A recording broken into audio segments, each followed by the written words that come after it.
سر بالا، شونه عقب، هدف مشخص، خوردی زمین بتکون پیرن. ببین میگه آنقدر در میزنم تا ببینم روی ماه صاحب خانه را.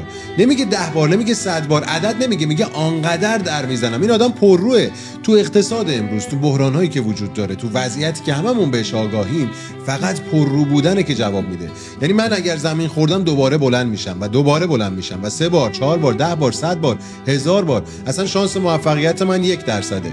1% یعنی من 100 بار تلاش میکنم و یکی از این تلاشام قراره بگیره. من معتقدم موفقیت یک شبه اتفاق میفته، اما بعضا در شب 300م، در شب 600م، در شب 1000م، ولی یک شبه اتفاق میفته. تو یه شب تو میفهمی اینه پس قضیه. ولی تا اگر هر شب تلاش نکنی هرگز نمیرسی. تو وضعیت امروز، تو اقتصادی که ما داریم تجربه میکنیم، تنها راه حل برای رسیدن به آنچه که ما توی زندگیمون لیاقتش رو داریم پررو بودنه. و این اصلا چیز بدی نیست. من باید در راستای اهدافم پررو باشم، نباید از رو برم. اگر 100 بار نشنیدم عالیه، برم 101میش رو بشنوم، برم 102میش رو بشنوم. بالاخره یکی یه جایی میشه. میدونی یه جایی جمله قشنگی بود، میگفت یه کسی یه جایی یه چیزی صبر داشته باش، صبر داشته باش. شما به هیچ چیزی تو زندگیت نمیرسی اگر خونه بشینی و هیچ کاری نکنی. اون اسمش صبر نیست، اون انتظاره.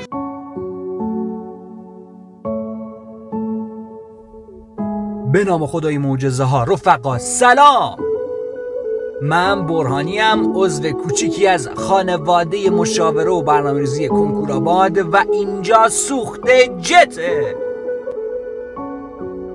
سوخت جت ویژه برنامه انگیزشی و دلی کنکور آباده که هر جمعه ساعت 21 تو همین کانال منتشر میشه. تو سوخت جت ما قرار یاد بگیریم یک کنکوری قبل از هر چیزی یک انسانه و دل داره. ما تو سوخت جت قراره کنار همدیگه حال دل همدیگه رو خوب کنیم و قراره با حال دل خوب بجنگیم برای رویاهامون. این شما و این قسمت 16 از مجموعه پادکست های سوخت جت.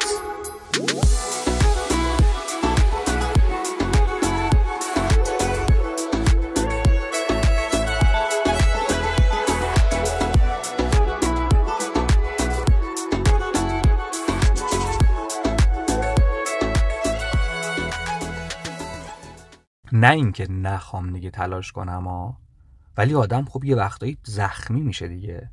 شما یه دونده مسابقه 2 هم که باشی، 10 بار که تو مسیر مسابقه زمین بخوری، نه اینکه نخوای پاشی یا دلت میخواد پاشی، ولی وقتی پات شکسته، ولی وقتی دست و بالت زخمیه، هر چقدر دلت بخواد که پاشی، چطور میشه پا شد وقتی زخمی، وقتی دست و بالت آسیب دیده؟ بابا من زخمی نتونستم آمم، بابا من دست و بالم شکسته است که دیگه نمیتونم پاشم. نه اینکه نخوام، من با تموم وجودم رویامو میخوام، من با تموم وجودم اون لباس پزشکی رو میخوام، اما دیگه نمیتونم پاشم. مردم از بس هی خواستم و نتونستم، هی برا هر آزمون خوندم و باز محکم‌تر خوردم زمین. من اگه یه دونده هم باشم، دور اولی که خوردم زمین دست راستم شکسته، دور بعدی دست چپم شکسته، دور بعدی پای راستم شکسته، دور بعدی حتی اگه میخواستم با یه پا هم مسابقه رو ادامه بدم، الان حتی اون یه پای باقی موندم هم شکسته. نه اینکه نخوام، بابا نمیتونم دیگه ادامه بدم. به خدا صبر آدمم حدی داره. باختن و نتونستن 1 بار، باختن و نتونستن 2 بار، باختن و نتونستن 3 بار. تا کی هی من بخوام و نتونم؟ تا کی هی بخوام و نشه؟ به خدا بقیه بچهای کلاس دارن نصف من میخونن، دارن نصف من تلاش میکنن، دارن با نصف ساعت مطالعه من درس میخونن، ولی دارن نتیجه‌ای بهتر میگیرن، دارن درصدا و ترازایی خیلی بهتر از من تو آزمون میگیرن. بابا مگه من نمیخونم؟ چرا هر وقت میخونم به نتیجه نمیرسه؟ پس من باید چه کار کنم؟ بسه دیگه این همه نتونستن. بابا به خدا صبر آدمم حدی داره، اینم حد صبر من دیگه. تموم دست و بالم زخمی شده. نه اینکه نخوام، نه اینکه خسته شده باشم، من هم میخوام هم خسته نیستم، ولی حس میکنم دیگه نمیتونم پاشم. من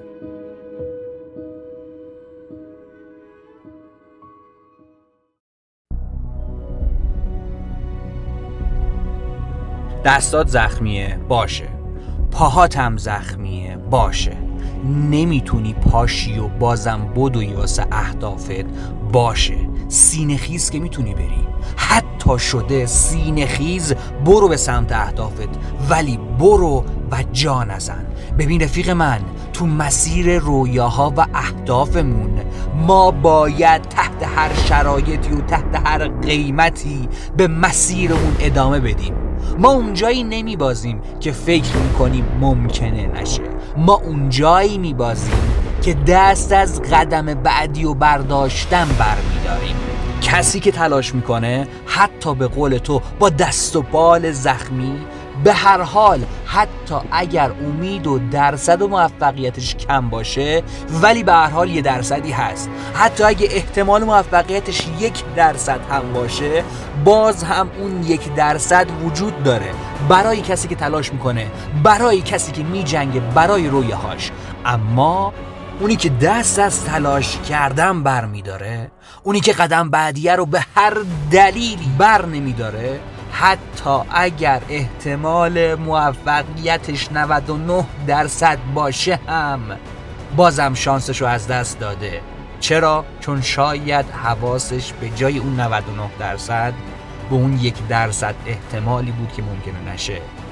اما من بذار اینو بهتون بگم، شما اگه امروز پا نشید و نجنگید برای رویاتون، حتی اون احتمال کوچیک 1% که ممکنه بشه، که ممکنه برسید، اون 1% وقتی عملی میشه که همین امروز پاشی و بجنگی برای رویات، قدم بعدیه رو برداری. ولی اگه امروز پا نشی و ادامه ندی برای رویات، اون 1% پر میکشه و میره. یه جمله معروفی هست که میگه شاید برای موفق شدن 100% تضمینی نباشه، ولی وقتی تلاش نکنی و ادامه ندی 100% شکسته رو. پس یادت باشه بابا، موفقیت واسه بچه پرروست. موفقیت برا کساییه که 10 بار خوردن زمین بار 11م پا شدن، 100 بار خوردن زمین برا بار 101می پا شدن. موفقیتی نیستش که تو مسیر شما بدون اینکه زمین بخوری مستقیم پیش بری. زمین خوردن تو مسیر موفقیت هر رتبه برتری بوده. بابا به خدا تو زندگی هر رتبه برتری، هر انسان موفقی رو ببینی پر از زمین خوردن بوده، پر از نشدن بوده، پر از تلخی بوده. بابا انقدر زندگی خودتون رو با بقیه مقایسه نکنید، چون شما نمیدونید تو باطن زندگی اونا چه خبره. هیچ وقت باطن زندگی خودتو با ظاهر زندگی بقیه مقایسه نکنید. نبینید که رتبه اول کلاستون شاد و شنگول و غمی نداره و داره مثلا درصدا رو خوب پیش میره. شما نمیدونید که داره چه شکستایی رو تو زندگی شخصی خودش تحمل میکنه. بابا نگاه نکنید این رتبه برترای کنکورای سال قبل میان تو اینستاگرام اینجوری زرت و پرت میکنن که ما 6 صبح پا شدیم، 4 صبح پا شدیم. بابا به خدا رتبه برترا آدم فضایی نبودن.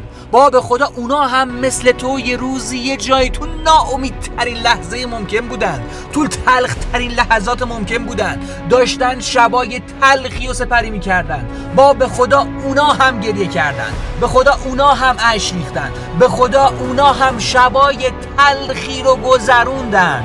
اما شبای تلخشون گذشت و رسیدن به صبحی که دیدن در اون روز رویاشون محقق شده، گریه هاشون رو کردن و اشک شوقشون رو هم دیدن، فقط به این دلیل که بعد از گریه هاشون بازم پا شدن و ادامه دادن. رفیق من نمیدونم این روزا داری چه غمی رو تحمل میکنی، من نمیدونم این روزا داری با چه حجمی از مشکلات دست و پنجه نرم میکنی، من نمیدونم شاید اگر جای تو بودم زیر بار اون مشکلات کمرم میشکست.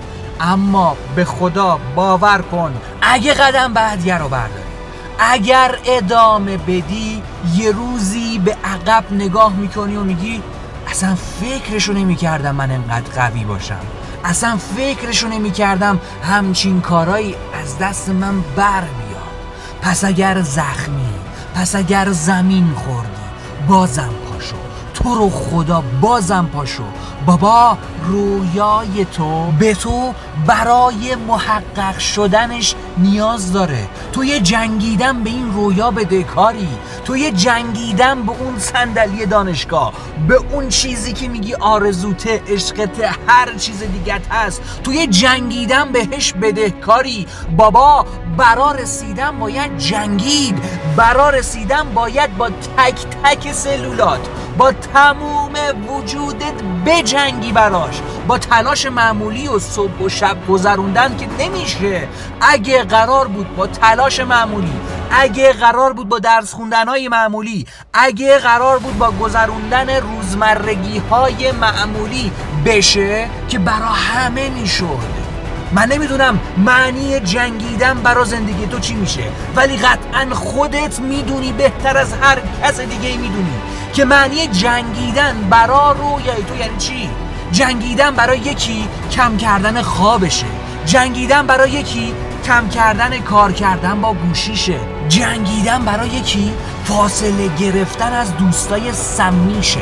من نمیدونم جنگیدن در مسیر رویای تو چه معنی میده، اما این میدونم که تو به رویاهات یه جنگیدن بدهکاری و اینو میدونم که هیچ کسی مثل خودت نمیدونه که جنگیدن تو مسیر رویای تو چه شکلیه.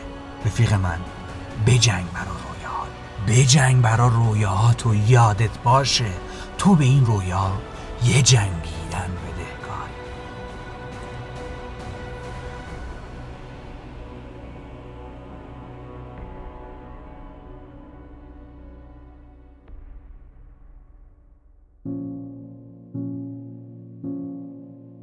زندگی مثل یه نصف شبه.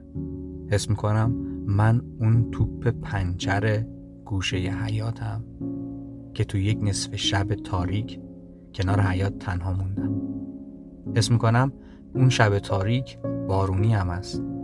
حس میکنم من اون توپ پنچر گوشه ی حیاتم که تو یه نصف شب بارونی تنها موندم. وقتی ازم کسی میپرسه چطوری، میگم توپم، ولی کسی نمیدونه حالم مثل یه توپ پنچر گوشه ی حیاته.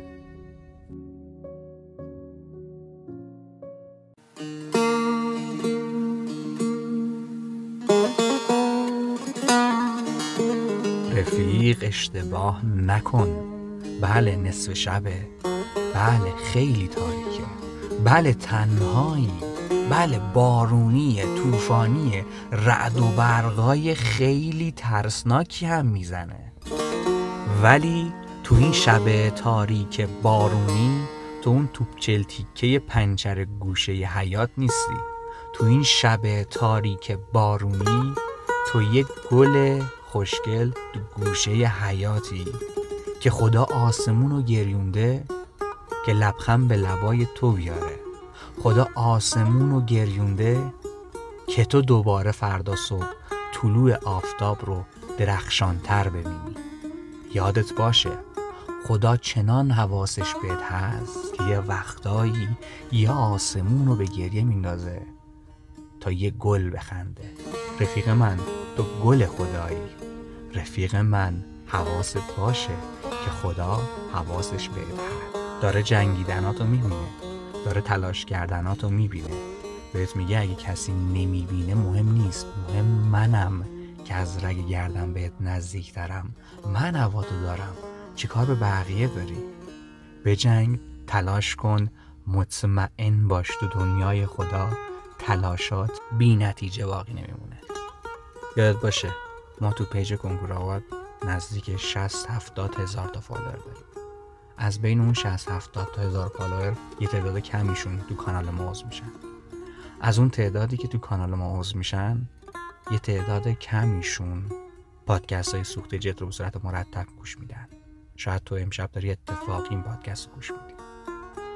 و از بین افرادی که این پادکست رو گوش میدن، چه مرتب چه شاید اتفاقی پلی کردن این پادکست رو، فقط بعضیا این پادکستشون اثر میذاره و بهشون انگیزه میده. و از اون بعضیا فقط بعضیاشون همین امروز قبل از این که این پادکست رو گوش بدن امیدشون ته کشیده شده بود. امیدشون به یه رشته مو بند بود. داشتن ناامید می شدن، داشتن جا می زدن. اما با شنیدن این پادکست و حرفای من دوباره انگیزه گرفتن، دوباره امید تو قلبشون قوت گرفته. فکر نکن اینا همش اتفاقی بوده. از بین این همه کنکوری و از بین این همه فالوور پیج ما، از بین این همه ممبر کانال ما و از بین این همه شنونده این پادکست، یکی اون بالا حواسش به تو بوده که خواسته تو انرژی بگیری، که خواسته تو انگیزه بگیری، که خواسته تو ادامه بدی. اینا اتفاقی نیست. یه نفر حواسش به تو هست.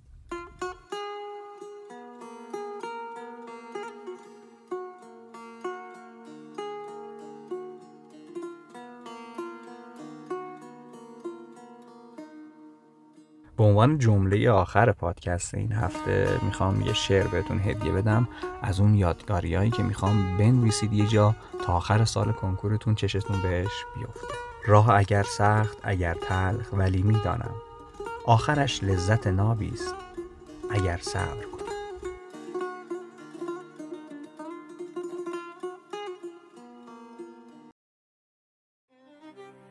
خب رسیدیم به آخر پادکست 16 از مجموع پادکست های سوخت جت. امیدوارم حرفای این هفته به درتون خورده باشه، ولی من این هفته ازتون یه چیزی میخوام. ما تا حالا بابت پادکست ها هیچ هزینه‌ای از شما نگرفتیم، اما این بار میخوام بگم شنیدن پادکست ها یه هزینه‌ای داشته که البته بهتون میگم هزینه چیه. هزینه پولی نیست.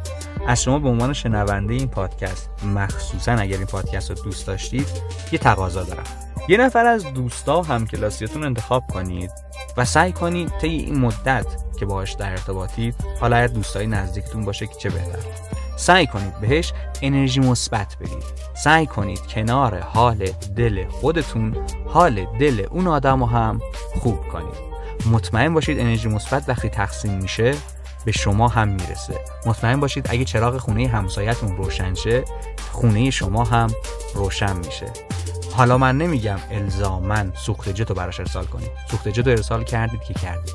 اگر نکردید، از حرفای من چه با نقل قول چه بی نقل قول بهش بگید، سعی کنید حالش خوب بشه. حتی حرفای من و حرفای سوخت جت رو هم نگفتید.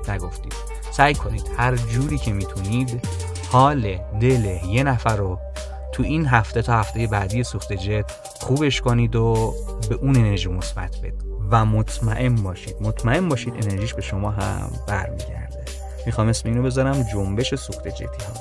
خب خیلی ممنون که به حرفای من تو این پادکست هم گوش دادید. نظراتتون یادتون نره، حتما تو لینکی که میذارم نظراتتون رو بهم بگید و مثل همیشه یادتون باشه به اضافه خدا بودن مساوی با منهای همه مشکلات و سختی ها. تا جمعه بعدی ساعت 21 خدا نگهدار.